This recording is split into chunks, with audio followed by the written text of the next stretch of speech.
Well, the thing about bubbles, and of course the back to school Rodney Dangerfield Oh legend yeah, everybody loves character bubbles. Bubbles, and I just associate a name like that with some kind of like Vegas Rat Pack area, or like some ditzy blonde. Like, get over here, Bubbles. Well, That look, Pickles or Cupcake, this is the Lydian spin with Timothy. Tease them all until they can't stand it anymore, doll. And Big Lucifer, also known as Lydia Lunch. Welcome to the New World Disorder. I am enjoying the dog days of summer as everything oh, crashes I mean, around.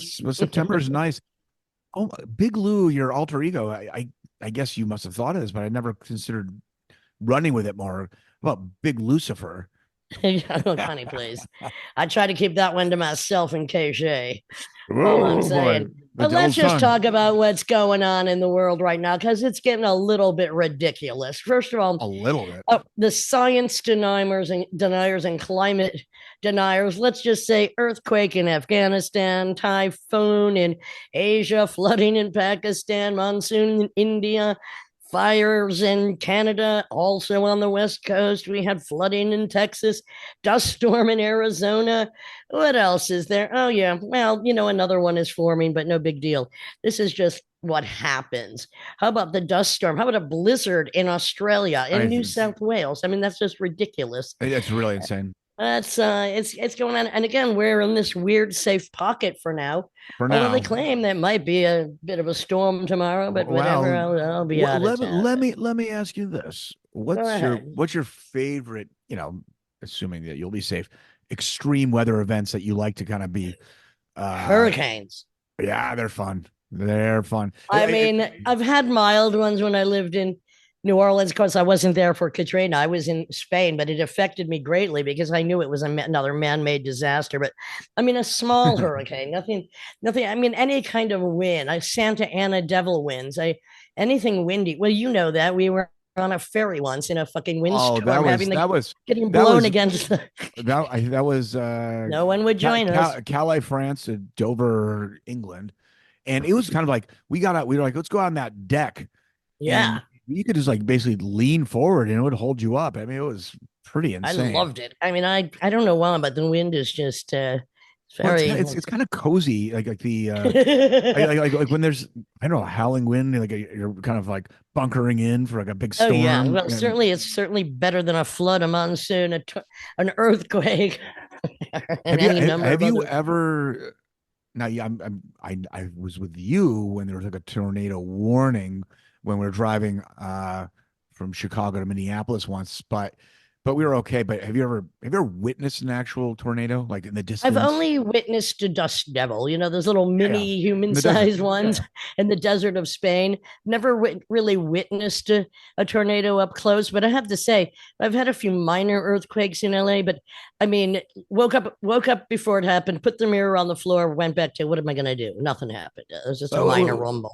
Simon, Wasn't a big one. what are those the ones in the ocean called? Like water Spouts, sprouts, water Oh yeah, spouts. water Yeah, spouts. there was sprouts. just 100 over the Great Lakes this week. Now that you mentioned it, I'm But sorry. I Simon, left you've that seen one. one before, right? Like Oh in yeah, well you would see them. in If you were out Florida. Like, sailing, you would see them fairly frequently. When my brother and I were young and stupid, we would take our little motorboat and try to go at them.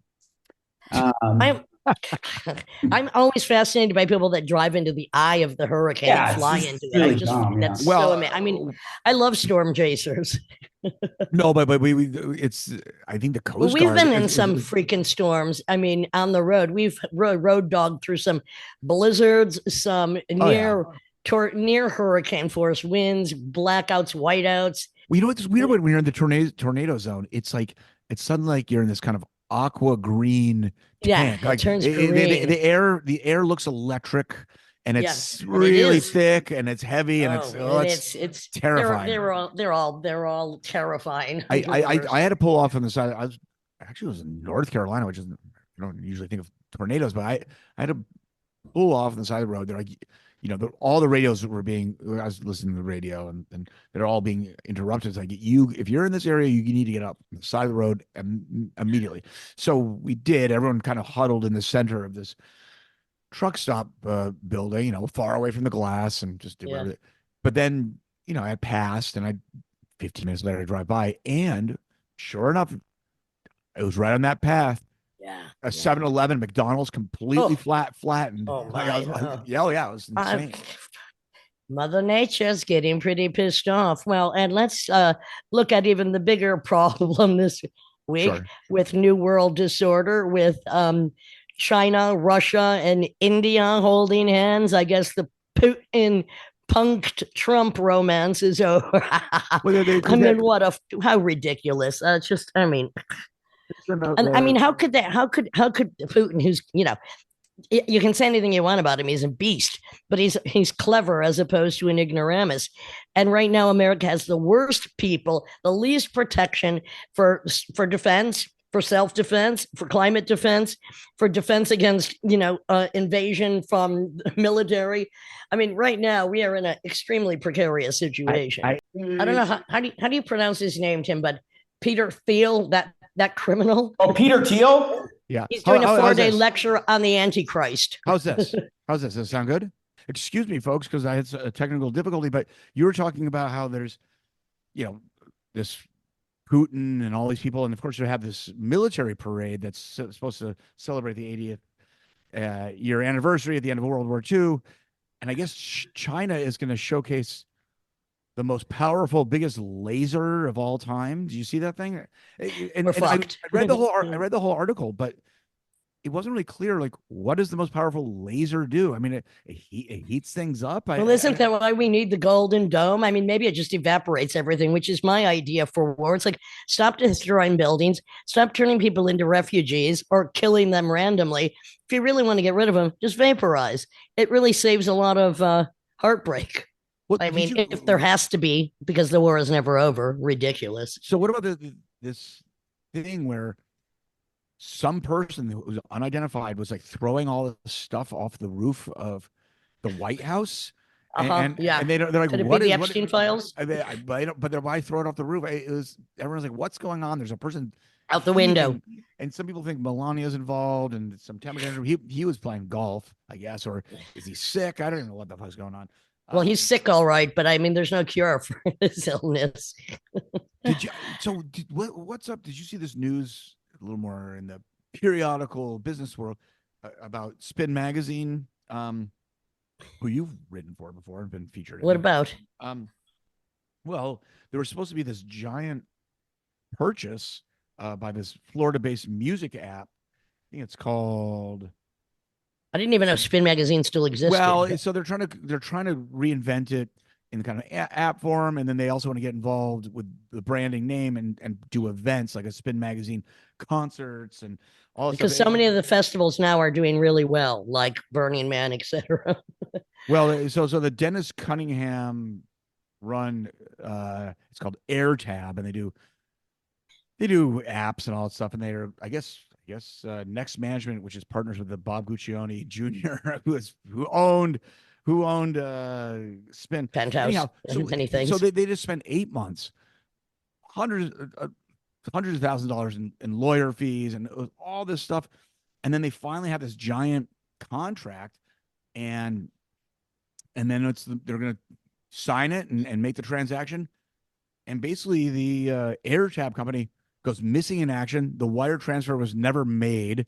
And they have a bill of lawyers too. And they're like calling them, no response. It's just a mystery. Like they put 8 months into this stuff, and then like the deal didn't.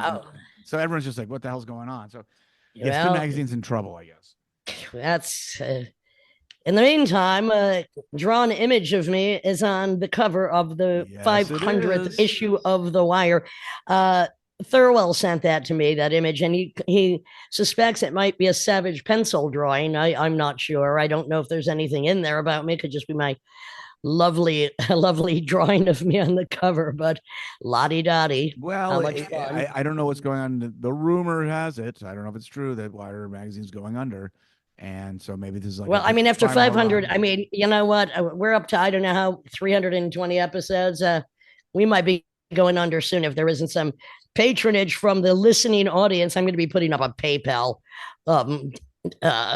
button in a few days, and I'll be expecting some all donations accepted, no matter how big or small. Come on, we've been doing this long enough. And in the meantime, Tim, dog days of summer, I'm enjoying the world as it collapses on all sides, because in spite of it, I'm still going to have a good time. It's all we can do. It's the only rebellion. And here we are rebelling forever at the Lydian Spin. Lydia Lunch, Tim Dahl, and our guest, Paul Cantelon.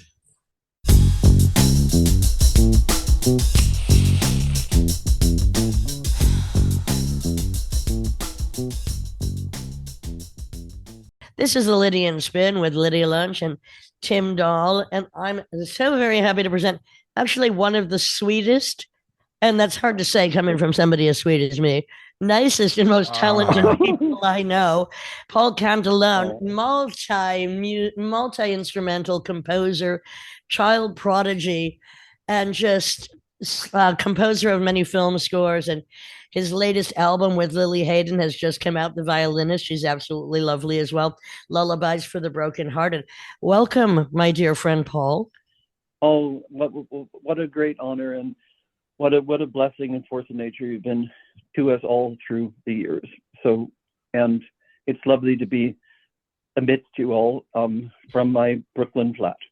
So, well, and welcome back to New York. I mean, we're all in Brooklyn. We're creating like a new Brooklyn triangle here.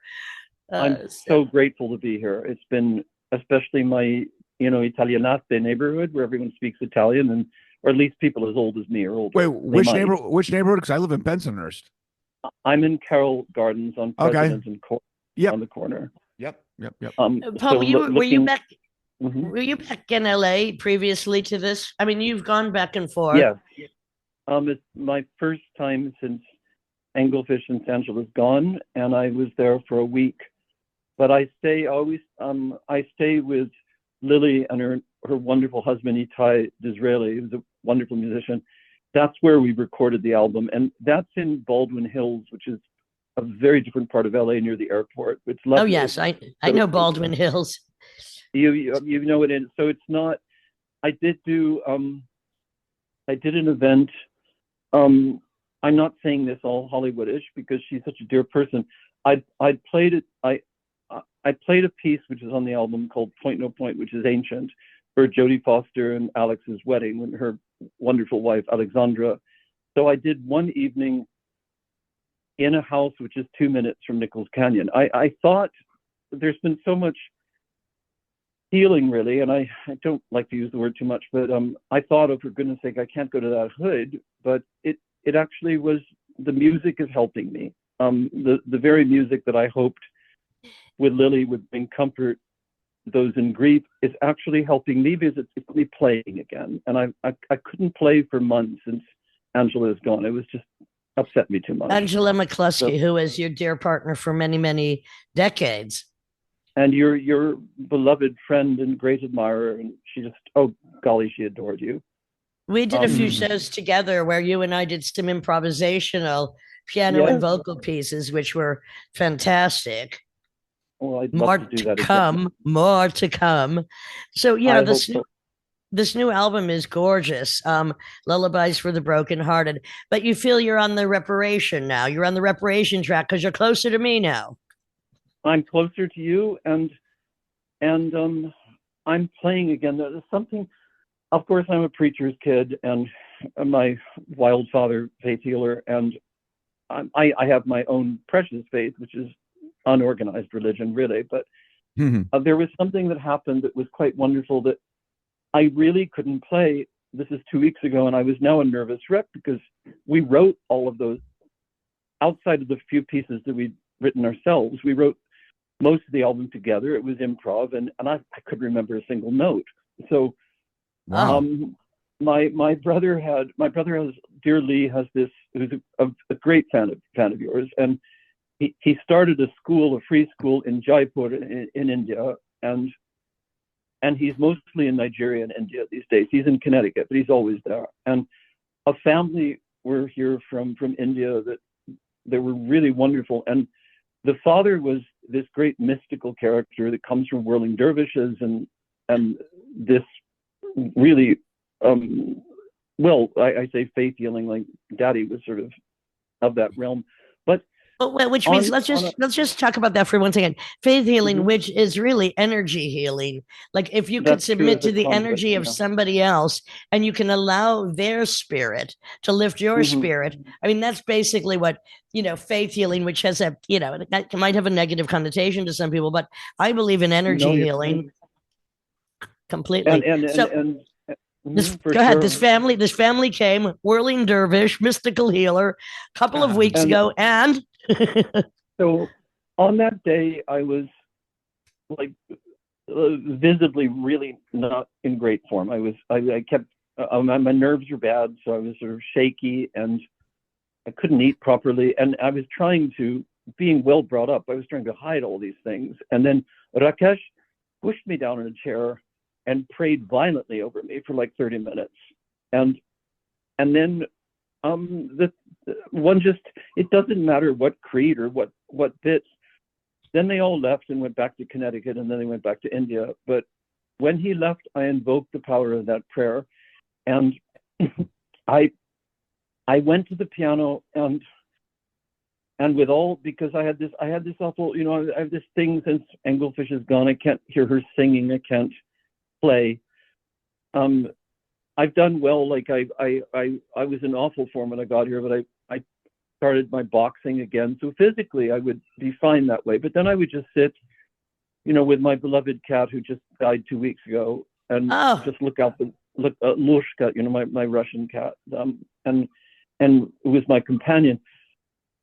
But I knew also that type of melancholic reverie is not sustainable. You can't stay like that. And so after Rakesh had prayed, I went to play, and it was so wonderful. As I played, even very badly, felt comfort coming back to me and strength. So I've turned a corner, and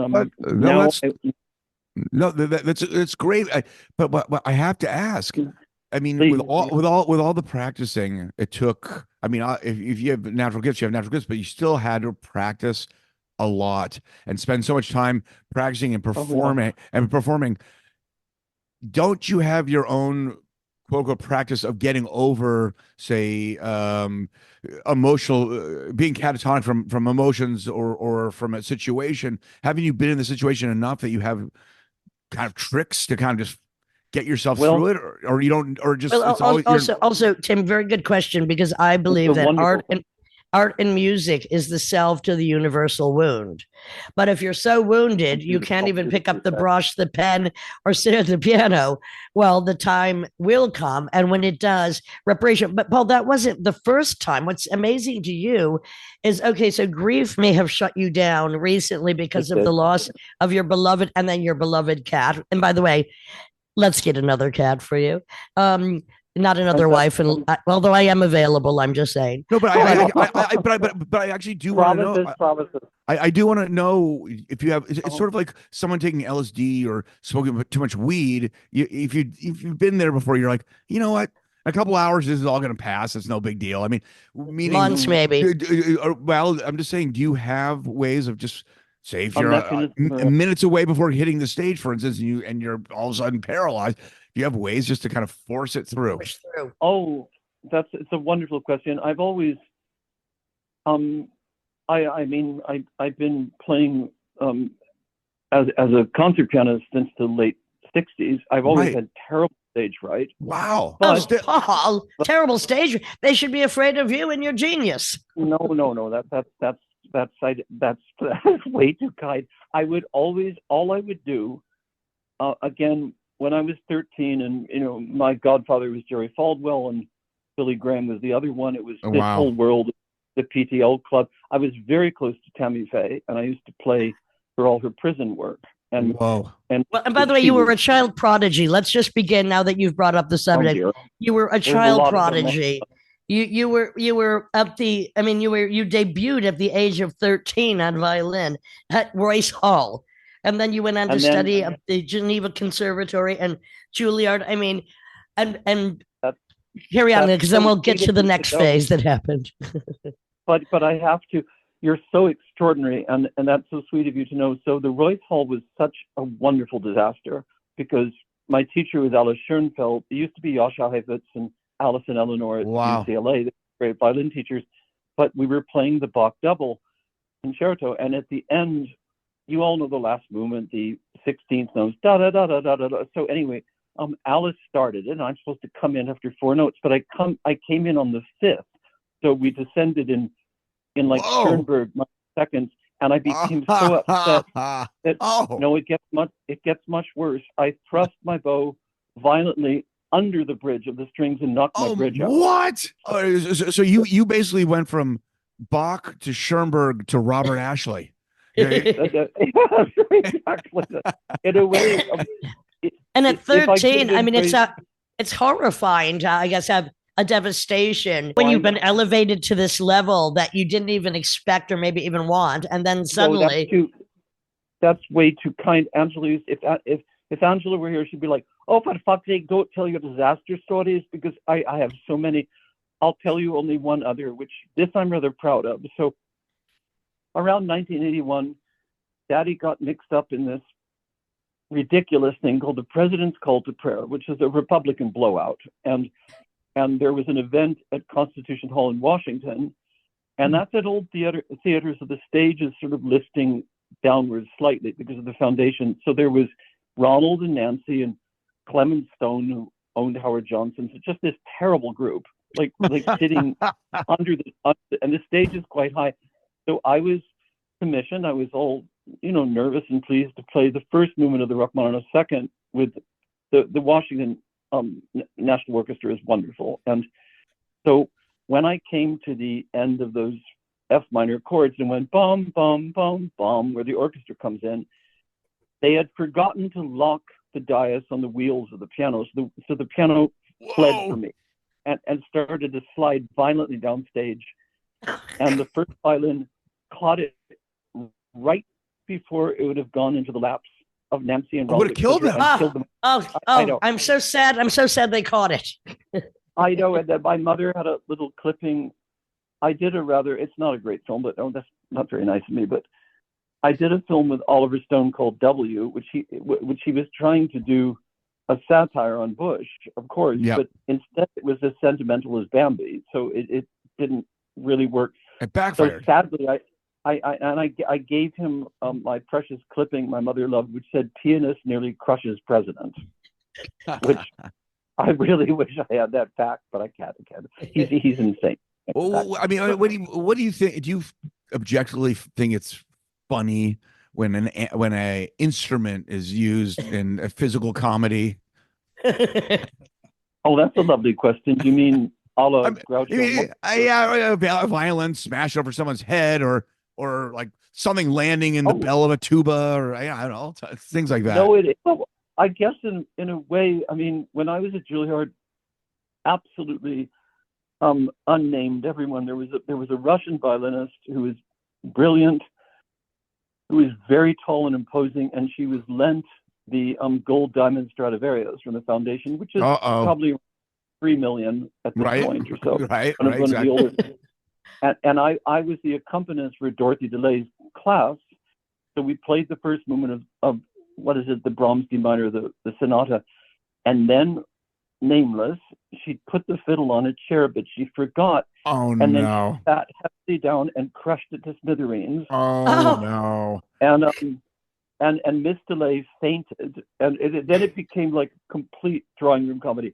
She fainted and hit her head on the piano. So now there were paramedics and a broken violin. This sounds like a great performance. I think you need to incorporate more catastrophe into more shows. Then if you know it's coming, you can just relax.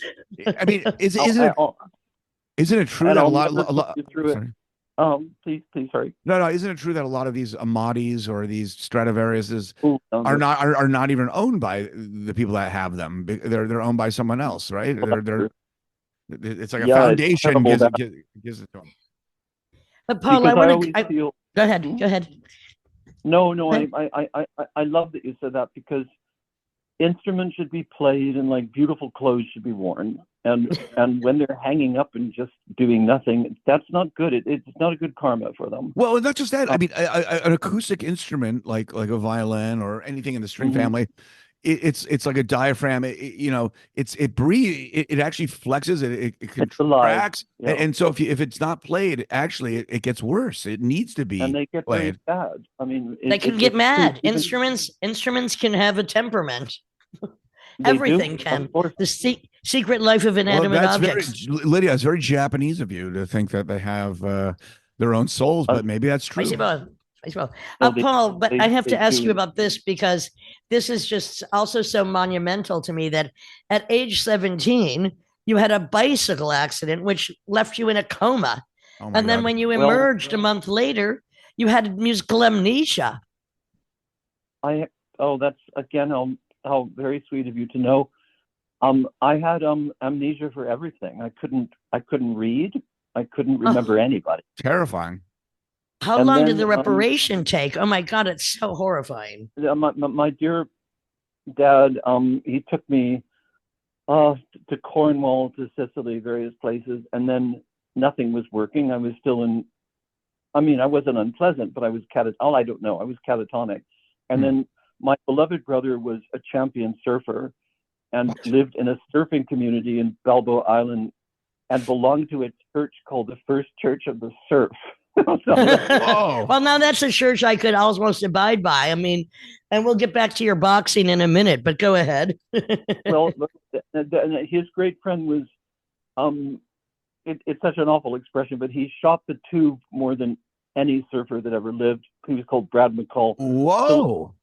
And Lee was a great athlete. So I went out to this community, and though, weed's never been a thing that, I mean, nothing agrees with me outside of like tons of gin. I've never really done anything, but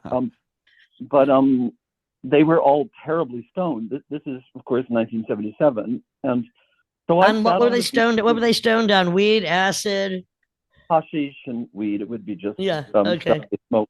And I used to have, in those days, I looked like a cross between Dorothy Hamill and Princess Diana, and I had an enormous amount of hair, which was always so I grew my hair into dreadlocks. And then one day, a friend of Brad, who was called Sean, and interestingly, the hotelier that you must know, Sean McPherson, his mom was a champion surfer. So this was a wild group. And he said, "Oh, Paul, are you open to this? I'm going to take you to a meeting." So he took me down to part of South Central on Figueroa Street, to a gospel church that was absolutely transcendently electric when I went in. The choir singing and swaying, and the preacher said, "Somebody here today has lost their memory, but if they could come forward to the piano, we'll pray that there'll be some healing." So rather cynically, I thought, what the hell, I might as well, which is not a very nice reaction for a preacher's kid. But I went up to the piano, and the choir was singing, what's the tune? Something, "Jesus, I Love You," or some old gospel hymn. And while they were singing, I could suddenly play again. And so I could find the notes. I mean, I'd forgotten everything. And then after that, now it was the beginning of the 80s, which was, as we all know, it was wild and wonderful, and just nothing's ever the same in New York. And I went to Juilliard then, and then it just became, I wasn't mentally well enough to really grasp like music theory, anything that took thinking. And also it got too much for me, because people would remember how I played certain concerti, and now I couldn't play them anymore. And I mean, I could play now, but it wasn't the same. And then it was Studio 54 and Bernstein and all it was a wonderful epic, but I learned absolutely nothing. And then I dropped out and went back to Paris. And the end of my rant, I didn't remember anybody. And Pierre Cardin was such a wonderful person. And he gave me the job of lounge pianist at Maxime, because he said, "Paul, no one will ever listen to you." And because of course they wouldn't. It was the back of the piano was the Lagerfeld encrusted with like mirrors and gold. It was ridiculous. It had no sound. So I started to play a little, but honestly, a lot of my challenge now and then, I'll properly as Angela would say, put a sock in my mouth because I should at this point. But in closing, when I met Angela in 1988, for those nearly 40 years, my challenge has been, and I'm getting on now, but that was my only happy time in my life. Well, that's a good amount of happy, though, Paul. That's a good. True. It's true. I mean, we have to balance things out here. I mean, look, most people can't feel happiness for 5 minutes of their life. Not to mention like maybe 40 years. Yeah, that's true. It's awfully lucky, and also, you know, Lushka, my, you know that she, her original papa is still in Rikers. He was a Russian mafia of tremendous celebrity from Staten Island. He dropped her off at the shelter on the way to jail, and they called her the Mafia Cat. So well, I trained her in Russian, and it used to drive Angela nuts. I don't speak very well, but I would, like, you know, little bits, and she was very feral, and as a Russian blue, only attached to me. But I have to stop rambling. I promise. No, but Paul. Well, now, maybe we have to get you a French or an Italian cat now. Well, Paul, yes, let me ask you, because I know at Juilliard, there's a whole setup for students who suffer from dystonia. And for the listeners, now there is, but for the listeners who don't know how it is, it's suddenly, there's still theories about it. It's still kind of mysterious that your brain, after all these repetitive acts of practicing 12 hours a day, suddenly certain angles, your nerves will not let you like trigger your finger in a certain angle. You can't do it anymore. Like there's a groove in your brain that's just been worn out. So it's the opposite of muscle memory. It's muscle amnesia. Yeah, no, literally. So I'm just wondering. And there's a theory: is this a subconscious rebellion against the shackles of just this almost of this identity that you maybe don't even want anymore? Repetitive perfection that just takes over literally your whole life. And I'm wondering if your amnesia was partially this. It was like that's amazing, Tim. Some kind of dystonia in a weird way. Brilliant.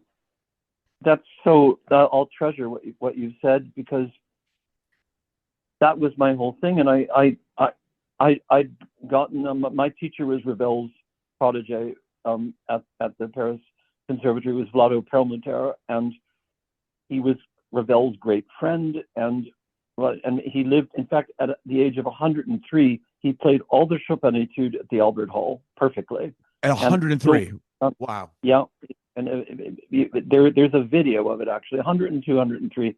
He looks amazing. I mean, this is fabulous, great coif of white hair and very elegant. But that's again, I rambled off. But yes, when I started my very 80s, like the Maxim lounge piano stuff, and I did find of gradual happiness that's when I started to try to write music. And if I hadn't had this, I never would have written, because it was all, as you well know, it was all playing, like, you know, Chopin Etude all day and practicing the repertoire. So I was freed from it. So, well, Paul, I want to ask you too. Let's go back to first of all, when did you pick up your first instrument? And was it the violin at first? I mean, it was through. It's my most precious story. My father was a financier as well. I mean, very strangely, and Kissinger's best friend, and I have no understanding of that world. Always consulting with him in bed. Oh my! So, and it was all very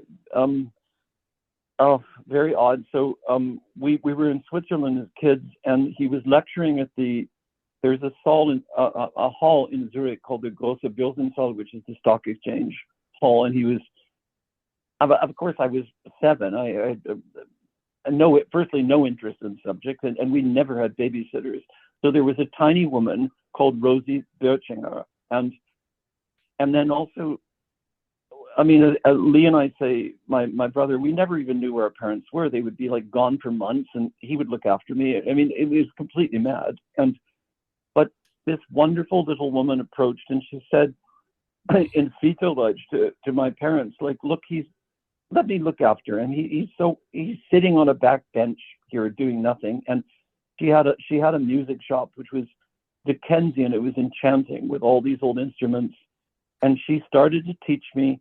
She would play the precious classical bits on a record player, and taught me to read music. And then she gave me her childhood violin, and I noticed at those times, the story to me, I'm sorry if I get squiffy telling this, but her little hands were sort of curled under, and it didn't matter. She was like pure joy. So life went on, and later, when I was around 16, before the accident stuff, I went back to Zurich to see her, and the shop was boarded up, and then a lovely Swiss woman said, but surely you know, I mean, she passed away, and then she said, but you know what she overcame? And I was like, no, what? She said, she was the concert mistress of the Dresden Philharmonic, and Whoa. in Auschwitz they broke her hands, and yet here was a being of pure joy that never ever let that get her down. Can you imagine? I mean, So- that's so devastating. I mean, I couldn't. Well, and imagine. Paul, just for one moment, Sure. that's such an amazing story, and let's use that as a reflection on our own lives and how our Amen. hands are not broken. Our hearts may No. be broken occasionally. Our hands Oh, have that's not been true. broken. We have not. Look, I know that in our blood, and I know you realize this as somebody who's very spiritual in the same way that I am, that in our blood, there is all of history's agonies. We can relate or are attracted to or find others who also have had this a horrible acknowledgement of the possibility of what has come before or has befallen us in reflection of what has passed through the centuries, through the ages. But this is what has to be our life lesson in the recovery of our own grief. Because I always feel we don't cry for the dead. We cry for ourselves because we're greedy and we want more of what they gave us. When in reality, we need to take in on a molecular level the beauty of what they gave us and focus on that, not on our own Western greed of we want more, they're now gone, I no longer have this. No, what did you have? And that's what we need to focus on. That's so true. There was something. Welcome that to my happened- church, Paul. Welcome to my church. Oh no, I'm your most devoted member of the congregation. Believe me. Thank you, darling. I have wandered down the street one day on a Sunday and went into the Brooklyn Tabernacle, and that choir was absolutely wonderful. My mother was Welsh, and they were singing "My Jesus, I Love Thee," which in Welsh is "Noch si da verredwen," but they were singing in English, and I was transported by this. I've not been back. I should, but that's wonderful that you say that. It means so much to me. And Paul, your memory is amazing now because you do remember so many details. I mean, it has actually come back. And as Tim was saying before, it is kind of understandable that the rigors of the prodigy, the rigors of perfection could reach a stumbling block where you go, that's, I mean, I can't. Yeah, it's an imprisonment. And thanks, Maxine, for allowing you to then start writing your own music. Oh, that was to this day I adore. I mean, if you ever want me to play lounge music in the background, I love doing it, and I've got a tremendous. Paul, I did a lounge act for. Oh, you did? Well, about 8 years. It wasn't my lounge act. It was like this mafia heterosexual Liberace. And he Tim is a master bass player who studied under Yusuf Lateef. He's amazing. He plays in many of my configurations. So it was contrabass. It was contrabass, lounge piano, and drum machine, and a microphone with tons of reverb, and it was really. It'd be like death threats with this reverb sometimes, like, you better eat your fucking steak, buddy. It was like a full-on mafia lounge act. It was so wonderful. It was pretty much insane. But not to digress, but I actually genuinely want to know. You play the bar is so high for concert piano and concert violin that it takes over your whole life to even be at that level, and yet you did both. How did you have time to do? You played violin and piano, correct? You're too kind to ask. I mean, how'd you have time just to even retain the repertoire that you need to retain? Well, just to play either one. As a prodigy. I made a big switch. So I was in. Daddy was preaching in like an airplane hangar in the valley in LA. It was like the weirdest place on earth, and I was there. This would be 1972 or so, and this extraordinary woman this is my great mentor, and in fact it's too awful. Her house in Altadena is burned down now through the fires. Terrible. Wow. But she's passed away for years.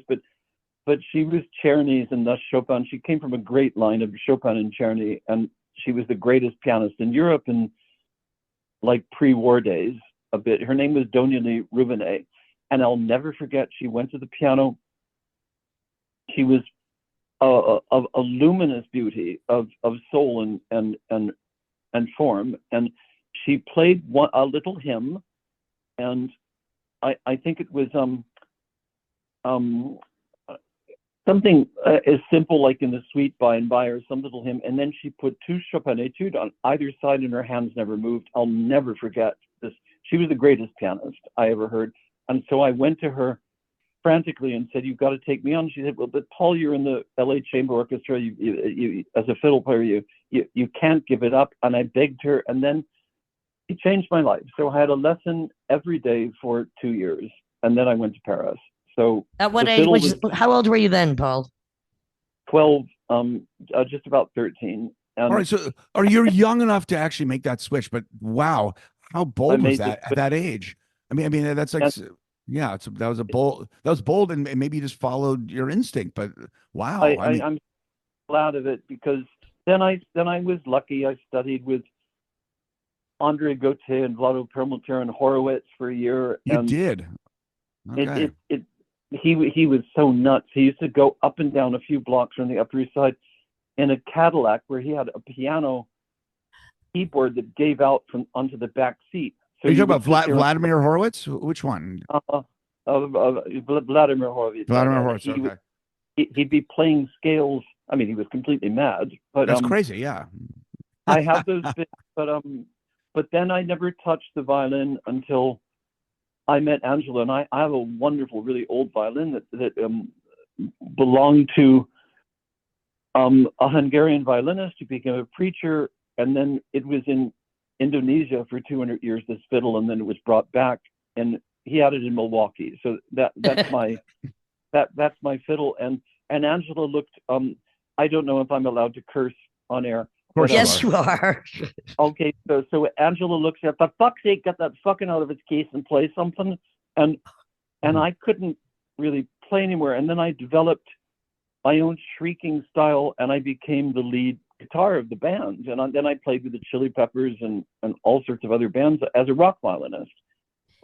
Well, we want to name some of those other bands, because it's incredible your career, claiming amnesia multiple times in your life, retelling stories from when you were 7. You're amazing.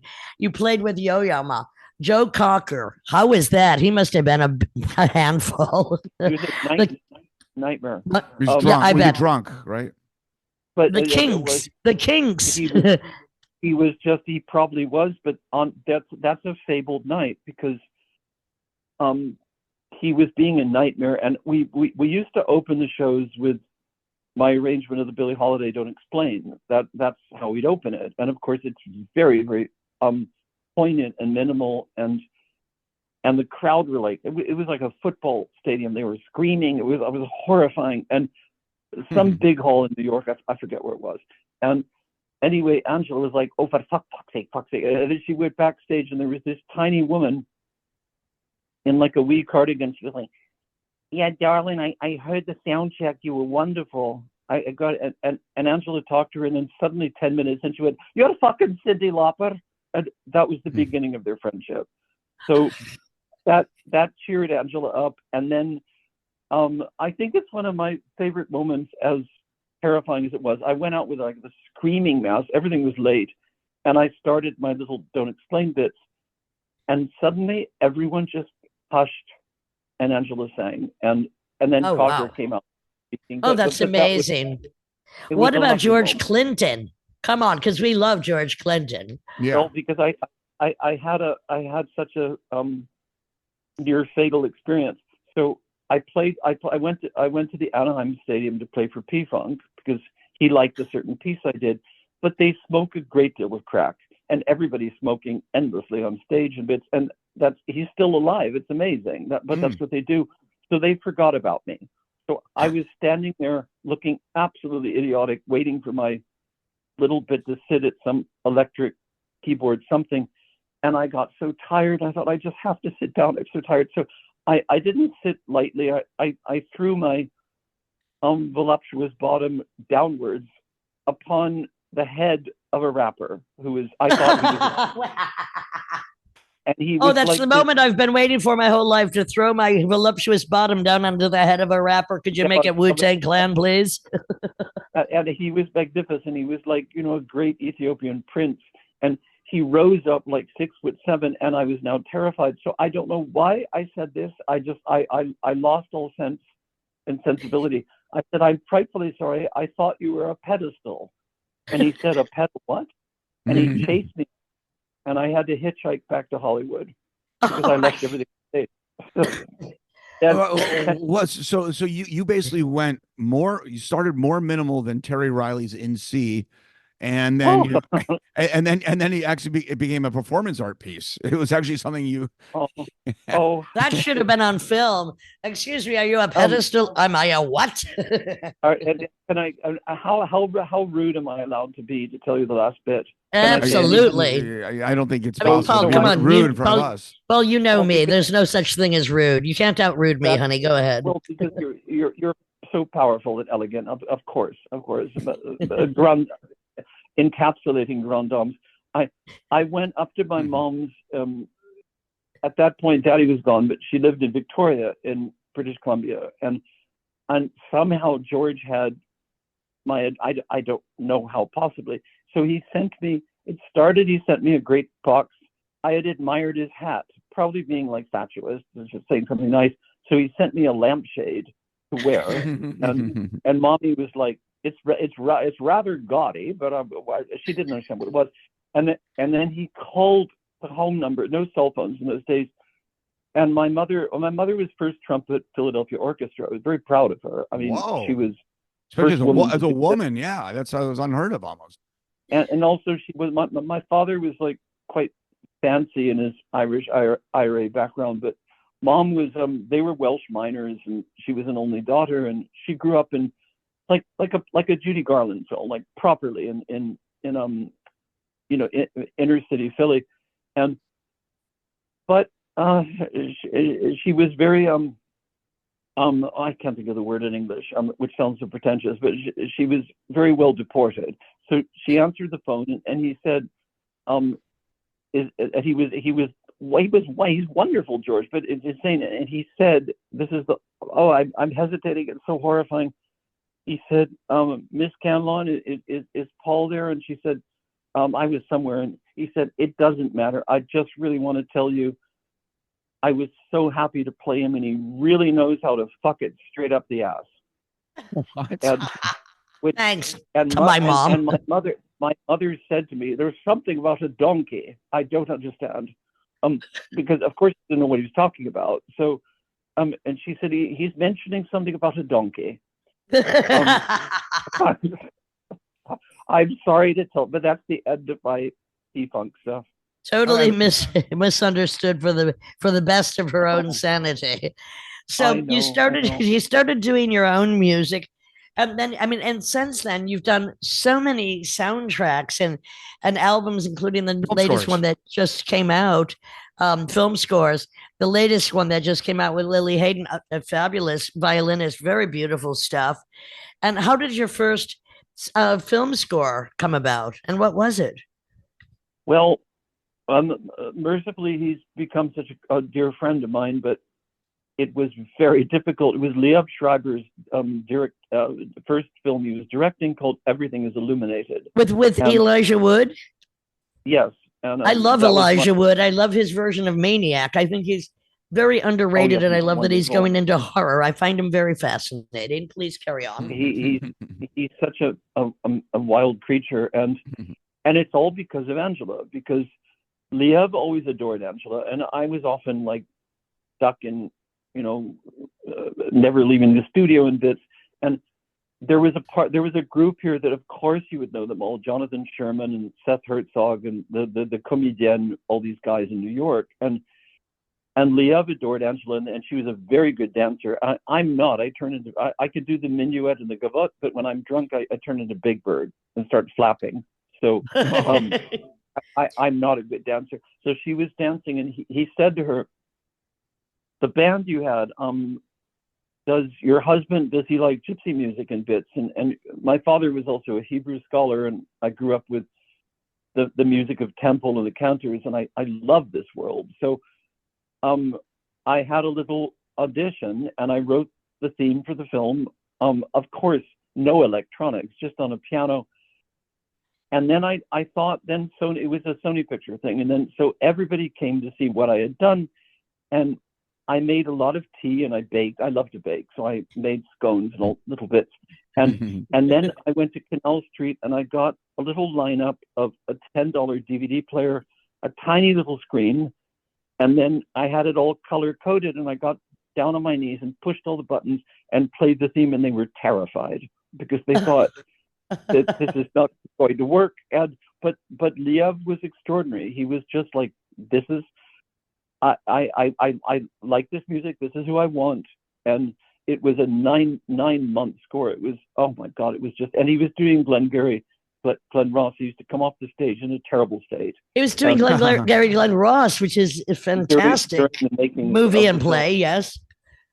And but in time, he said to me for years, "I'm terribly sorry what I put you through." He used to overturn tables and shriek and howl.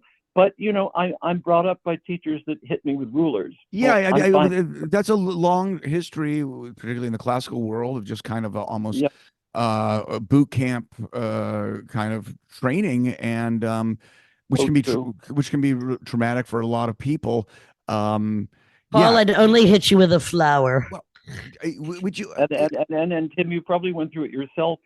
It's a nightmare. I did have a kind of sadistic contrabass teacher in college, but I don't think it is as brutal as, say, violin or piano, just because the bar is just so high.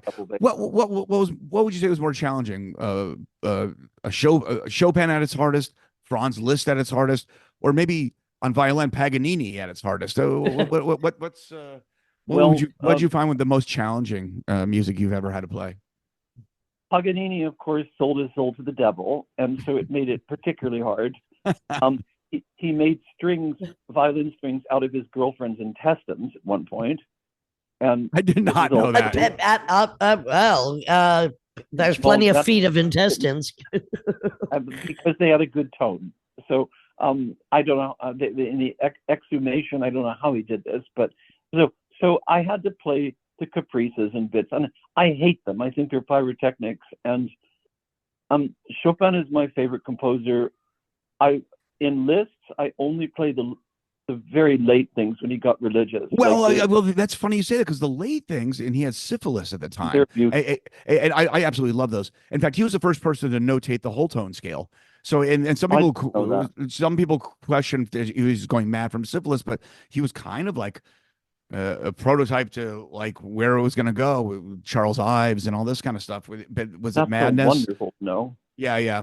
Oh, I mean, excuse me, I have to cut in with this because you went on to do more film scores, and The Diving Bell and the Butterfly, a Julian Schnabel film, which won a lot of awards at Cannes Film Festival. But what's interesting is the plot of that is kind of the opposite of the problem you have, because it explains locked in syndrome, which is where your body is paralyzed, but your mind is working. You had the opposite. You had your body was working, but your mind was locked in for a while. That's so wonderfully said. And there's a very strange bit about, almost mystically, about that whole project. So Angela was going through years where she defeated cancer, and that was a big deal because she was very, very ill. and it was Sloan Kettering and the year treatment, and she absolutely kicked it in the ass, and she was amazing, and we made it quite fun. That I won't retract that. It sounds ridiculous to say, but No, after this, if I had a bit of money or even didn't, I'd take her and buy her some, Balenciaga shoes or something lovely. So we made it fun each occasion, and she was very Scots with, and you know our other bits of people that are Scottish to go through this. She didn't speak of it, and so, but she had a little book which was The Diving Bell and the Butterfly, and she loved it. And then one day I said, but oh, for goodness sake, I knew him, because at Juilliard, Jean-Dominique Bobby used to come in with all of his glamorous characters and dressed to the nines, and he was just a complete socialite, bon vivant. He was charming, but that's him. I mean, he had the locked-in syndrome. And I knew him quite well. So when the end of this is, I have nothing to do with scoring that film. I had written Angela a piece called Anglefish, which is the theme of The Diving Bell, and Julian adored Angela, and he very with great feeling asked her if she would allow him to use the piece and call it The Diving Bell, but it's not for that film. It's called Anglefish. And I'd written it up in Victoria for her and at my mom's house. And so I remember at the premiere in Cannes, which there's a wonderful funny bit about that. He had the absolute completely useless thought of what happened, of sending up a great deal of monarch butterflies at the end of the film that would then listing down. But this is the Grand Palais. They went up to the chandeliers, singed their wings, and dropped on people. So I remember Sharon Stone howling as like 6 monarchs dropped on her beautiful gown, which was shoulderless. So howling. I mean, it really backfired. And then I remember I don't know. I mean, if you like the film, that's nice. But he took Anglefish the piece and cut it up in the oddest ways, and that's his style. But well, I like the concept of I love the concept of the film. What do you think in the scores or the music you've contributed to film are you most proud of, or was the best experience, or is that still to come? Let's hope there's more to come. No, I don't know. I mean, at my ancient days, I'm going to do something with Remy Malek and Rebecca Hall. Great. And that's Ira Sachs. I love his films. Remy Malek, who was Mr. Robot. And of course Freddie Mercury and he was great in Freddie Mercury. Come on, he was great in that for sure. But he very interesting character. Oh, he's amazing. It was so beautiful, but they gave him fake teeth for that, which he found very, very unpleasant. Yeah, he did a great job. He was wonderful. So what's my? Oh goodness me. So what's coming from that? I mean, it was a wonderful experience. It's not a great film, but it was my beloved friend Alison Owen. So the Other Boleyn Girl. That's how I knew. That's how I met then Prince Charles, who liked the score very much, and I have little letters and bits. They're always from Birkenhead, but now that he's the king, but he's not very well. There's a lovely moment in the royal lineup at the end of it. It was at the Odeon, and in Soho in London, the premiere, and we had the lineup to meet Camilla and Charles, and it ended, and I didn't know where to go. And Angela attacked an usher who was Scottish, like, "For fuck's sake, my fucking husband." We got in the line, and then I worked with Princess Diana a great deal, and she was a great friend of mine for charity, for Help the Aged. So I always was horribly prejudiced against him. Well, I still am. But Diana against Charles. I was. Diana was an incredible soul and a real healer. She really, when she talked to a person, you just felt warmth, and they were the one person that counted. And she was unbelievable with her strength. So now I was like sort of waiting. I remember a great dinner for Help the Aged where oh no, that's a terrible ramble. Anyway, Diana, I was devoted to Diana, and so he came up, and then in a way it's quite charming. It's rather odd. He peered at me. He looked at, like, poor thing, I hadn't slept for days, and he said, "Say, I really have to ask you, when you write music for the moving pictures, do you actually watch it, and how do you do it?"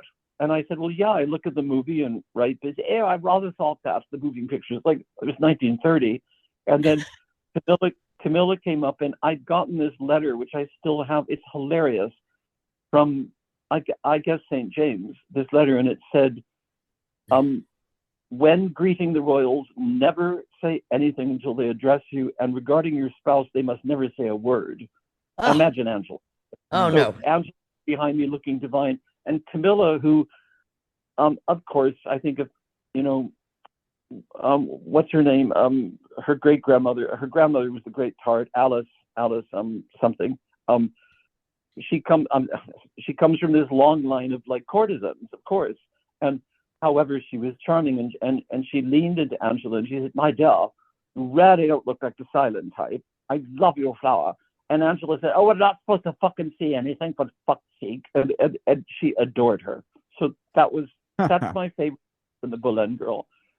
But now that I've talked all of the legs off all the chairs of both of yours, my favorite score is the last thing I did when Angela was still here, and that's a documentary of the film is really beautiful. It's on Loie Fuller, the trailblazer from 1890s that invented the serpentine dance and stage lighting, and it's called Obsessed with Light. That's my favorite one. Angela And where loved does that one see that? Does what is that streaming? Is that a rarity? it's streaming now. It played for months and months in movie houses, which is great. And it's two directors that are Swiss, called Sabine Krahenbuhl and Zeva Olboom. And I did oh dear, no, I'm just rambling off. Anyway, I did things before with them, but this because the music is all the fin de siècle of Satie and Fauré and all these bits, that was fun to do that. And Angela loved that. So so Paul, now with your new album out just this month, just a month ago, with Lily Hayden, are you doing more concerts? Are you doing concerts for this? I know you have one this week, but are you? How does it feel to do some this will go out on Friday, so you'll probably already have done your show, but how does it feel to be back on the live stage and now? And I think it's a very good thing for you to do, my friend. Thank you so much. It was, the LA stuff is so, we all know LA so well, and it's because we're in the classical Grammy category. So it's actually, people were really sweet. One would think they'd be all like nudie and formal, like as it can be, but they were lovely. I would say that I'll send you a little picture of before the biggest one, where Lily came and held my hand and prayed with me, and I just took comfort from it. I mean, goodness, I'm like 150, and if I could at least play a bit for the last few years, and I mean, there's nothing to be nervous about. I've nothing to lose. So, Paul, let me tell you something about nervousness. The first time I went to the stage, I might have had a bit of nerves, but then I realized it's not my job to panic. It's my job to cause panic. Never again was I nervous, ever. Oh, that's so wonderful. Paul, I just my own curiosity. The going back to film score, the unions have things have. The musicians don't have the same power as they once did. The union is less powerful. What the factory of a film score in Hollywood in 2025? How's that look? I mean, are you doing your own orchestration? Are you just kind of just doing the actual just basic composition, and there's a whole team that is orchestrating and arranging? What is the 2025 What's the procedure? Factory process look like in 2025? It's a wonderful question. I used to, I was at the end of an epic when there were tremendous budgets, not as good as the 80s, but still serious enough that I could get James Sherman, who's my favorite orchestrator in London, or Beck's dad, David Campbell, who I've worked with endlessly. But that would cost $50,000 at least. Right. exactly. get them on. And then the orchestra was 100,000, and that's how it was done. Even just back to like 10 years ago, and then things changed so much. And then I was slow as a snail, but I finally got clever with logic and recording things. And like the last tour that is so precious to me, I did every single instrument myself and did it all myself. Yeah. As you can, my love, as you can. No, I mean, that's incredible that you can do that, and you know, in the era of the computer, that we actually have the capability of doing that. But at the same time, it's a little sad that this has just wiped out this whole community. It's the world now. I mean, that type of money in the world in such chaos, and I mean, I wrote that quartet for the American String Quartet with Salman Rushdie, who narrated. It's called The Enchantress of Florence. Oh, it's funny you mentioned, because Charles Warren did this opera for Salman. Yes, exactly. Actually, Lydia and I had a dinner with him once randomly. That's a whole other story. But keep on going. Anyway, Paul, right now, in the here and now, as things are, and as they are ever changing, and we've lived long enough to see many a change, I think it is time for you to hit the stage again. And again, music, art, literature is the salve to the universal wound. And especially we have to salve and save ourselves. And I'm so happy that you are back on track, nearby to me. Your new album is out. And even though it seems like there is, I'll quote Kafka, there is hope enough for us. I have hope as an apocalyptician in my church. Oh, I have plenty of hope.